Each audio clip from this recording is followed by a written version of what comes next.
In these videos, I'll be going over problems that appliances are having, like we're talking washers, dryers, stoves, refrigerators, and dishwashers.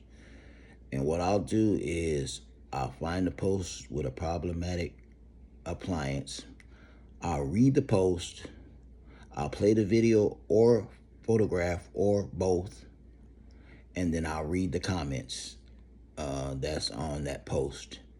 And then I'm welcoming all DIYers and appliance techs to chime in as to answers or questions you might have to help with that problem. So it's a big community thing. So remember to like, subscribe, and comment. Let's get started. GE dryer, very easy repair, just not sure what to do. The tip of the metal on our dryer knob broke off. Any suggestions on how we fix this? And here are the comments. Not so fast. Maybe not be as easy. You need a new timer and a knob.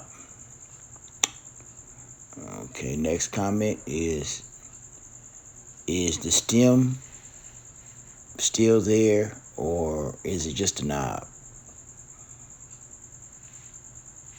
And that's your comments. Remember to like, comment, and subscribe. You have a good one.